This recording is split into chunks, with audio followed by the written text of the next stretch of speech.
ఆదివాసీల ఆరాధ్య దైవమైన నాగోబా జాతరలో మంత్రి సీతక్క పాల్గొన్నారు. కేస్లాపూర్ చేరుకున్న ఆమె నాగోబా ఆలయంలో ప్రత్యేక పూజలు నిర్వహించారు. ఈ సందర్భంగా నాగోబా ఆలయంతో పాటుగా ఆదిలాబాద్ ప్రాంతాల అభివృద్ధికి ప్రభుత్వం కట్టుబడి ఉందని హామీ ఇచ్చారు.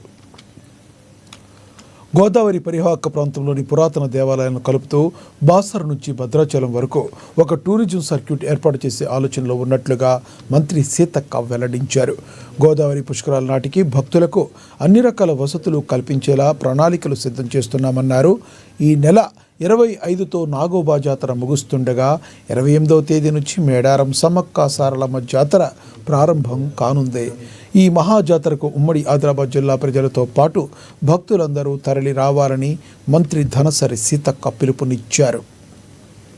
కూడా మరి అత్యంత వైభవంగా మా సీఎంతో మాకెవరికి కూడా అంటే ఈ దేవాలయాలతోటి కుటుంబ బంధం కానీ కుల బంధం కానీ లేదు.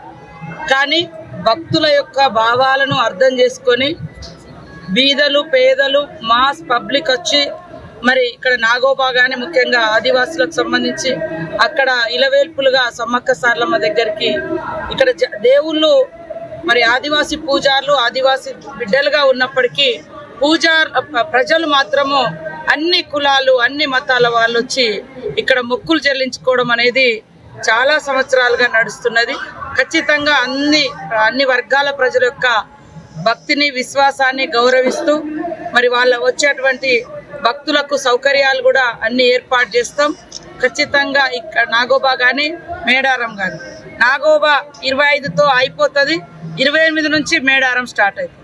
ఎప్పుడు కూడా ఒక 4-5 రోజుల తేడాతోటే ఈ రెండు జాతరలు నడుస్తూ ఉంటాయి. మ్యాక్సిమం మనకు అక్కడ 2 సంవత్సరాలకు ఒకసారి జరుగుతుంది మేడారం.